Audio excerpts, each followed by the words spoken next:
আসসালামু আলাইকুম সবাইকে। আমি একটা নতুন ইউটিউবে প্লেলিস্ট স্টার্ট করতেছি। সেটা হলো গিয়ে ভিডিও সিরিজ আর কি। সেটা হলো introduction to data structure with Python.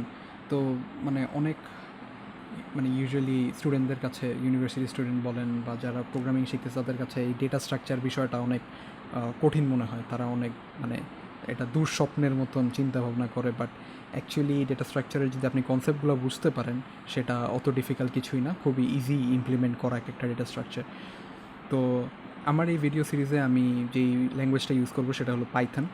But আপনারা চাইলে যদি অন্য কোনো ল্যাঙ্গুয়েজ পারেন, লেটসে জাভা পারতে পারেন, সি শার্প পারতে পারেন বা এনি ল্যাঙ্গুয়েজ, আপনারা এই ভিডিও সিরিজটা ফলো করতে পারেন। কারণ ডেটা স্ট্রাকচার বা অ্যালগোরিদম যেটাই বলেন না কেন, দুইটাই হলো ল্যাঙ্গুয়েজ ইন্ডিপেন্ডেন্ট, কোনো ল্যাঙ্গুয়েজের উপরে ডিপেন্ড করে না। তো আমাদের যে কোনো প্রোগ্রামিং ল্যাঙ্গুয়েজ আপনি পারেন না কেন, আপনি এই ভিডিও সিরিজটা ফলো করতে পারেন। বাট আমি এই ভিডিও সিরিজে যত কোড করব বা যত এক্সাম্পলস দেবো, আমি মেনলি পাইথন থেকে দিব। বাট অন্য ল্যাঙ্গুয়েজ হলো কনসেপ্টটা, সিমুলেশনটা, ডেটা স্ট্রাকচারে একদম সেমই হবে, জাস্ট সিনট্যাক্সটা ডিফারেন্ট হবে। অ্যান্ড আমরা চেষ্টা করবো যে যখন আমি ডেটা স্ট্রাকচারগুলো এক্সপ্লেইন করব, তখন যদি আপনারা কনসেপ্টটা আগে ভালো মতন বোঝার চেষ্টা করবেন before getting into the coding part. কারণ কি, যদি আপনি কনসেপ্ট ঠিক মতন বুঝতে পারেন, আপনি কোড খুব ইজিলি ইমপ্লিমেন্ট করতে পারবেন। আচ্ছা, অ্যান্ড আরেকটা বিষয় যেটা হলো গিয়ে প্রি রিকুইজিট হিসাবে চিন্তা করতে পারেন, সেটা হলো গিয়ে ধরেন আপনি ডেটা স্ট্রাকচার স্টার্ট করবেন, বাট এর আগে আপনার কী কী জানা উচিত। তো আমি সাজেস্ট করবো আপনার যে কোনো একটা প্রোগ্রামিং ল্যাঙ্গুয়েজে বেসিক প্রোগ্রামিং নলেজ এবং অবজেক্ট ওরিয়েন্টেডের বেসিক নলেজ থাকাটা নেসেসারি। ঠিক আছে, ক্লাসেস কী, অবজেক্ট কী, কীভাবে আমরা লুপ চালাই, কীভাবে কন্ডিশন চেক করি, এইসব মোটামুটি নলেজ থাকলে, ফাংশনস ক্রিয়েট করা, মেথডস বানানো, এগুলোর নলেজ থাকলে আমাদের ডেটা স্ট্রাকচার শিখতে আমাদের খুব ইজি হবে। আর যদি এগুলো না জেনে থাকি, তাহলে আসলে ভিডিও সিরিজটা ফলো করতে গেলে মাঝে মধ্যে কিছু কনসেপ্টস থাকবে, আমরা ক্লাস ইউজ করতে পারি। সো আপনি যদি ক্লাস কী জিনিস, ক্লাসেস অ্যান্ড অবজেক্ট কী জিনিস, এগুলো যদি না জেনে থাকি, তাহলে আমরা কিছু প্রবলেমস ফেস করতে পারি বোঝার ক্ষেত্রে। সো সাজেশন থাকবে যে আপনি কিছু প্রোগ্রামিংয়ের বেসিক অ্যান্ড অবজেক্ট ওরিয়েন্টেডের বেসিক নলেজটা যেন আপনাদের থাকে to follow this video. And কোনো ডিভাইসের প্রিরিকুইজিট আছে নাকি না, বা রিকোয়ারমেন্টস আছে নাকি না, না ডিভাইসের কোনো রিকোয়ারমেন্টস নেই। আপনার বেসিক একটা কম্পিউটার, ল্যাপটপ থাকলেই হবে।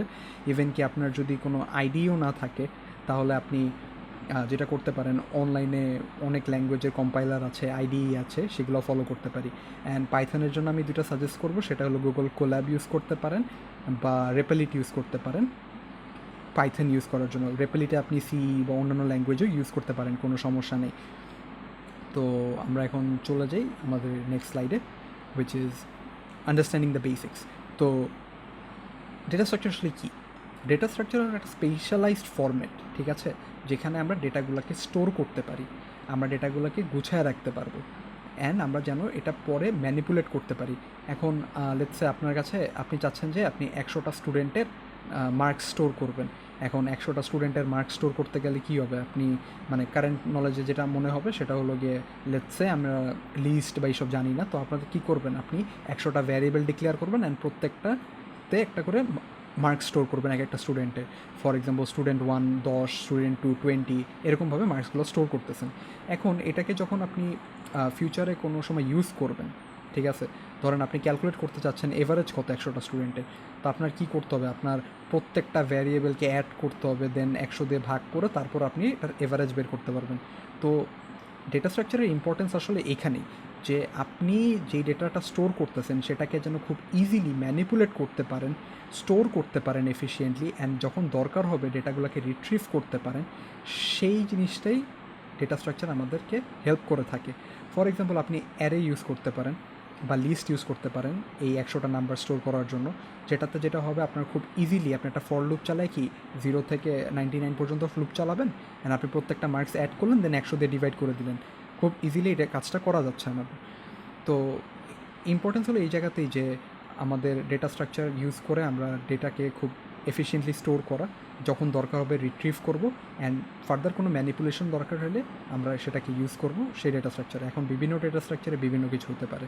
ফর এক্সাম্পল ধরেন আপনি লিস্ট ইউজ করতেছেন বা অ্যারে ইউজ করতেছেন, এটা আসলে অত এফিশিয়েন্ট না, আপনি হয়তো বা অন্য কোনো একটা ডেটা স্ট্রাকচার ইউজ করলে খুব এফিশিয়েন্টলি কাজটা করতে পারতেন। তো কখন কোনটা এফিশিয়েন্ট হবে সেগুলো আমরা শিখবো আমাদের আপকামিং ভিডিওসগুলোতে।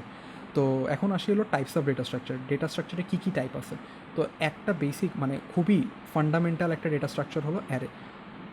এখন অ্যারে বা পাইথনে আমরা যেটাকে লিস্ট বলে থাকি, সে কীভাবে কাজ করে সেগুলোই আমরা শিখবো। অ্যান্ড এই অ্যারের ভিতরে আবার ফার্দার ক্লাসিফিকেশান আছে, সার্কুলার অ্যারে আছে। তো এইভাবে আমাদের বিভিন্ন অ্যারে শিখবো আমরা। অ্যান্ড দেন আমাদের আছে লিঙ্ক লিস্ট। লিঙ্ক লিস্টের মধ্যে আবার ফার্দার ক্লাসিফিকেশান আছে। ফর এক্সাম্পল আমাদের সিঙ্গলি লিঙ্ক লিস্ট আছে, সার্কুলার লিঙ্ক লিস্ট আছে, ডাবলি লিঙ্ক লিস্ট আছে, ডামি হেডেড আছে, অনেক ধরনের লিঙ্ক লিস্ট আছে, সেগুলো আমরা দেখবো। দেন আমাদের আছে স্ট্যাক অনেক মানে খুবই ইম্পর্টেন্ট, আমাদের অনেক জায়গাতে ইউজ হয়। And then we have queues, and কিউতে আমাদের কীভাবে কাজ করবো না করবো সেগুলোও দেখবো। দেন আমাদের ট্রিজ আছে অ্যান্ড গ্রাফস আছে। তো এইগুলো যদি আমরা না জেনে থাকি কোনো সমস্যা নেই, এই ভিডিও সিরিজটা ফলো করার শেষে আপনারা মোটামুটি প্রত্যেকটা ডেটা স্ট্রাকচার ক্লিয়ার হয়ে যাবেন। অ্যান্ড এই প্রত্যেকটা ডেটা স্ট্রাকচারই কিছু বেনিফিটস আছে। ফর এক্সাম্পল আপনি হয়তো বা 100টা স্টুডেন্টের মার্কস অ্যারেতে স্টোর না করে যদি আপনি ট্রিজে স্টোর করতেন, তাহলে হয়তো বা আপনার বেটার রেজাল্ট পাইতেন। তো এরকম জিনিসগুলো আমরা দেখব, কখন কোন ডেটা স্ট্রাকচার ইউজ করলে বেটার হবে, কখন ইউজ করা উচিত, কোনটা এফিশিয়েন্ট, কোনটা ম্যানিপুলেট করা ইজি, এগুলো আমরা সব কিছুই আমাদের ডেটা স্ট্রাকচারে দেখব। তো এবার আসি বেসিক অপারেশন নিয়ে। তো বেসিক অপারেশন আমাদের লাইক একটা ডেটা স্ট্রাকচার বা যে কোনো একটা করি যদি, তাহলে জাস্ট চিন্তা করেন আপনার একটা লিস্ট আছে 100টা স্টুডেন্টের। এখন আপনি 101 নাম্বার স্টুডেন্টের মার্কস অ্যাড করতে চাচ্ছেন, তার মানে কি আপনি ডেটা অ্যাড করতে চাচ্ছেন আপনার ডেটা স্ট্রাকচারে। তো ইনসার্শন নিয়ে আমরা কথা বলবো। দেন আপনি একটা মার্কস সরাই ফেলতে যাচ্ছেন একটা স্টুডেন্টের, তো ডিলিট নিয়ে কথা বলবো। দেন আপনি একটা স্পেসিফিক স্টুডেন্টের মার্কস বের করতে যাচ্ছেন, সার্চিং নিয়ে কথা বলবো। দেন এই প্রত্যেকটা স্টুডেন্টের মার্কস যদি আমরা কোনো মানে ম্যাথামেটিক্যাল অপারেশন করতে চাই, কীভাবে ট্রাভার্স করতে পারি, সেগুলো নিয়ে আমরা কথা বলবো। অ্যান্ড আমরা প্রত্যেকটা ডেটা স্ট্রাকচারে এই কয়েকটা ইম্পর্টেন্ট জিনিস আমরা খেয়াল করবো: insertion, deletion, searching and traversal. এখন আসি মেমোরি অ্যালোকেশন। সো আমরা জানি যখনই আমরা কোনো ভ্যারিয়েবল বানাতাম আগে, let's say name equals to Messi, then আমরা কী করতাম, এই জিনিসটা কী হতো অ্যাকচুয়ালি আমাদের মেমোরিতে স্টোর হতো, রাইট? তো আমাদের দুই টাইপের মেমোরি অ্যালোকেশন আছে, একটা হলো গিয়ে কন্টিগিউয়াস আর একটা হলো ডাইনামিক মেমোরি অ্যালোকেশন। তো কন্টিগিউয়াস আর ডাইনামিক কী, দুইটা আমাদের আপাতত জানার দরকার নেই, বাট আমরা ফিউচারে আমরা বুঝে নিব, যখন আমরা অ্যারে লিঙ্ক লিস্ট করবো তখনই আমরা বুঝবো কন্টিগিউয়াস কী জিনিস আর ডাইনামিকটা কী জিনিস। অ্যান্ড এই মেমোরি অ্যালোকেশনের উপর অনেক কিছু আমাদের পারফরমেন্স, মেমোরি ম্যানেজমেন্ট অনেক কিছু ডিপেন্ড করে। দেন আছে হলো গিয়ে আমাদের time and space complexity. Different data স্ট্রাকচারে different time and space complexity আছে। আমি বললাম না যে আপনি এই 100টা স্টুডেন্টের ডেটা হয়তো বা অ্যারেতে স্টোর করলে আপনার বেটার হতো। কেন? ধরেন আপনি 100টা স্টুডেন্টের লাস্ট স্টুডেন্টটা চাচ্ছেন, তো আপনার কী করতে হবে? ইউজুয়ালি আপনার অ্যারেটাকে 0 থেকে স্টার্ট করে 99 পর্যন্ত ইটারেট করতে হবে। অ্যান্ড দেন আপনি 99 নাম্বার স্টুডেন্টটা পাওয়ার পরে সেটাকে পারলেন, মানে বের করতে পারলেন। তো আপনার কি 99 বার মানে 100 টাইমস আপনার কি অ্যাকচুয়ালি লুপটাকে রান করতে হয়েছে। সো হয়তো অনেক টাইম লেগে যাচ্ছে। হয়তো বা আপনার অন্য কোনো ডেটা স্ট্রাকচারে যেটা হতে পারে, আপনি এটাকে ধরেন 2-3 লুপের মধ্যে আপনি বের করে ফেলতে পারছেন, বা অ্যারেটাকে আরও ইউটিলাইজ করে আপনি আরও বেটার রেজাল্ট পাইতে পারেন। That's what time complexity is, মানে একটা লুপ রান হতে কতক্ষণ সময় লাগে, কী আসা বিষয় সেগুলো। অ্যান্ড স্পেস কমপ্লেক্সিটি হলো আপনার মেমোরিতে কতটুকু জায়গা খাচ্ছে। হয়তো আপনার অ্যারেতে বেশি জায়গা খাচ্ছে, ট্রিতে বা গ্রাফে আপনার আরও কম জায়গা খাচ্ছিল। সো এরকম বিষয়গুলো আমরা টাইম অ্যান্ড স্পেস কমপ্লেক্সিটি, সেগুলো আমরা প্রত্যেকটা ডেটা স্ট্রাকচারের শেষে দেখব। এখন একটা আসি রিয়েল ওয়ার্ল্ড এক্সাম্পলে। আমরা তো সবাই মোটামুটি স্পটিফাই বলেন বা অ্যাপেল মিউজিক বলেন, সেগুলোতে গান শুনে থাকি। অ্যান্ড একটা বড় ফ্লেক্স হলো গিয়ে আমাদের, আমরা প্লে লিস্ট বানাই অনেক জোস। তো প্লে লিস্টে কী হয়, একটা গান থাকে, একটা গানের মধ্যে কী ইনফরমেশন স্টোর হয়, অনেক ইনফরমেশনই স্টোর হয়, but to keep it simple আমি এখানে একটা গানের ভিতরে আমি আপাতত 3টা জিনিসই রাখতেছি। একটা হলো টাইটেল, গানের নামটা, যেটা যে কোনো কিছু হতে পারে। আর একটা হলো আর্টিস্ট, লাইক কে গানটা গাইছে, অ্যান্ড দেন এই গানটা কতক্ষণ, লাইক ধরেন ডিউরেশনটা কতক্ষণে। তো এরকম আমাদের একটা গান দেখতে হবে, একটা সিম্পল একটা মানে স্ট্রাকচার আমি ক্রিয়েট করলাম, যে একটা সঙের ভিতরে একটা টাইটেল থাকবে, আর্টিস্ট থাকবে, ডিউরেশন থাকবে। এখন আসি আমাদের প্লেলিস্ট ক্রিয়েশনে।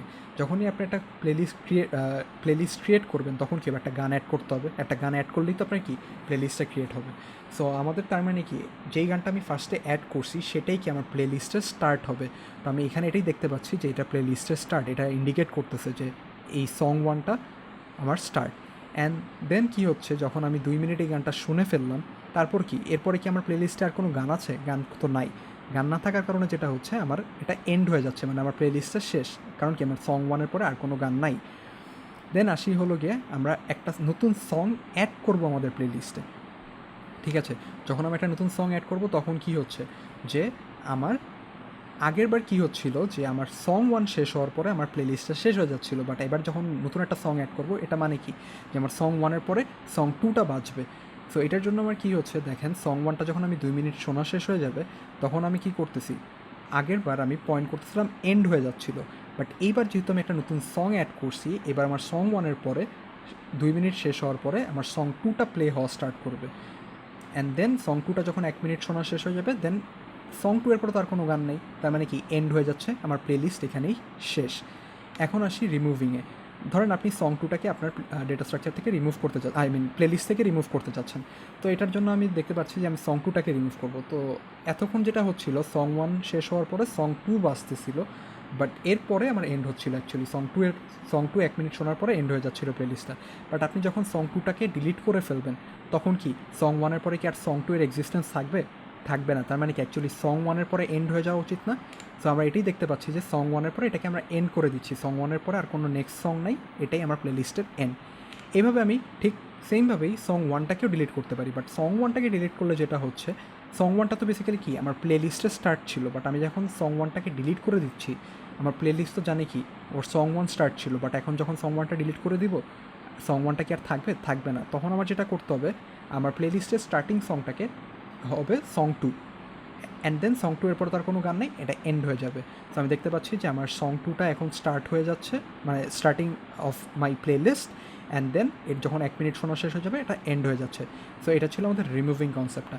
এখন রিঅ্যারেঞ্জিং আসি। ধরেন আপনি ভুলে সং 1টাকে আপনি প্রথম সং হিসাবে ক্রিয়েট করছেন প্লেলিস্টটা। এখন আপনি চাচ্ছেন যে না, আমি আগে সং 2টা শুনবো, এরপরে সং 1টা শুনবো। তো আপনি রিঅ্যারেঞ্জ করতে যাচ্ছেন। তো এতক্ষণ কী হচ্ছিল, সং 1 শেষ হওয়ার পরে সং 2 প্লে হচ্ছিলো, অ্যান্ড সং 2 শেষ হওয়ার পরে আমার প্লেলিস্ট এন্ড হয়ে যাচ্ছিলো। বাট এবার আপনি চাচ্ছেন আপনার প্লেলিস্টের স্টার্টটা হবে সং 2 থেকে। তাহলে এটা সিম্পল বোঝাই যাচ্ছে যে আমার এখানে যে স্টার্ট পয়েন্টারটা আছে, সেটা কি এবার সং 2তে পয়েন্ট করা উচিত, রাইট? অ্যান্ড দেন এখানে কি দেখছিলাম, সং 2টা শেষ হওয়ার পরে এন্ড হয়ে যাচ্ছিলো, বাট এখন কি আমার সং 2টা প্লে হওয়ার পরে সং 1 প্লে হওয়া উচিত। তার মানে কি এখানে এন্ডের বদলে আমরা এখানে সং 2টা পাবো, সং 1টা পাবো, অ্যান্ড দেন সং 1টা শেষ হওয়ার পরে আমি এন্ড করে দিচ্ছি।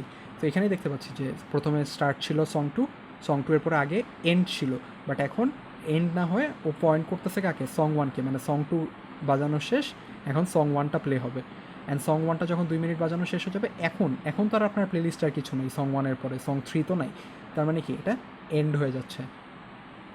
তো এই যে আমার একটা প্লেলিস্টকে বানানো, অ্যান্ড এই জিনিসটা, এই পুরো সিস্টেমটা আমি একটা ডেটা স্ট্রাকচারের এক্সাম্পল দিলাম, সেটা হলো কি আমাদের লিঙ্ক লিস্ট। এখন লিঙ্ক লিস্ট কী জিনিস এটা আমার জানার কোনো বিষয় না, এটা আমরা আমাদের আপকামিং ভিডিওসগুলোতে আমরা জানবো যে আসলে লিঙ্ক লিস্টটা কী জিনিস। বাট এটা একটা লিঙ্ক লিস্টের এক্সাম্পল ছিল। এখন হয়তো বা এই প্লে লিস্টটা আপনি লিঙ্ক লিস্ট দিয়ে না বানিয়ে অ্যারে বা ট্রি ইউজ করে আরও বেটার করতে পারতেন, হুইচ ইজ টোটালি ফাইন, এটা হইতেই পারে। কোন ডেটা স্ট্রাকচার ইউজ করবো, কোন কাজের জন্য কোন ডেটা স্ট্রাকচারটা বেটার হবে, সেগুলো আমরা আপকামিং ভিডিও সিরিজগুলোতে আরও ভালো মতন বুঝতে পারবো। সো এটাই আমরা ডেটা স্ট্রাকচার আজকে শিখলাম যে এইসব জিনিস, সেটা হলো গিয়ে ওটার ইম্পর্টেন্সটা কী, আমাদের ডেটা স্ট্রাকচারের ফান্ডামেন্টাল কী, যে এটা আমাদের ডেটাকে স্টোর করতে, ম্যানিপুলেট করতে ও এফিশিয়েন্টলি কাজ করার জন্য খুবই হেল্প করে। দেন আমরা এখানে ডিফারেন্ট ডেটা স্ট্রাকচার দেখলাম, ফর এক্সাম্পল অ্যারে দেখলাম, লিঙ্ক লিস্ট দেখলাম। এগুলোর ডেপথে যাবো না আমি, এগুলা যখন ভিডিওসগুলো বানাবো পরে ওইগুলোতে আরও ক্লিয়ার হয়ে যাব। অ্যান্ড দেন আমাদের কী আছে, যে আমাদের একটা ডেটা স্ট্রাকচারের প্রোজ অ্যান্ড কনস থাকতে পারে। দেন আমরা একটা রিয়েল ওয়ার্ল্ড এক্সাম্পল দেখলাম, যেখানে আমরা একটা মিউজিক প্লে লিস্ট আসলে একটা লিঙ্ক লিস্ট দিয়ে কীভাবে স্টোর হচ্ছে সেটা দেখছি। অ্যান্ড দেন এগুলোই তো লাইক আমরা কী অপারেশনস আছে একটা ডেটা স্ট্রাকচারের, সেগুলো দেখলাম। অ্যান্ড পরবর্তী ভিডিও থেকে নেক্সট ভিডিও আমরা দেখবো হলো গিয়ে আমাদের প্রথম ডেটা স্ট্রাকচার, যেটা হলো অ্যারে। তো টিল দেন আমরা জানি ডেটা স্ট্রাকচার কী জিনিস অ্যান্ড ডেটা স্ট্রাকচারের ইম্পর্টেন্স। সো আপাতত বুঝে নেন যে ডেটা স্ট্রাকচার আমাদের সব জায়গাতেই লাগবে প্রোগ্রামিংয়ে। অ্যান্ড সো আজ এই ইন্ট্রোডাকশন ভিডিও এতটুকুই ছিল। Thank you.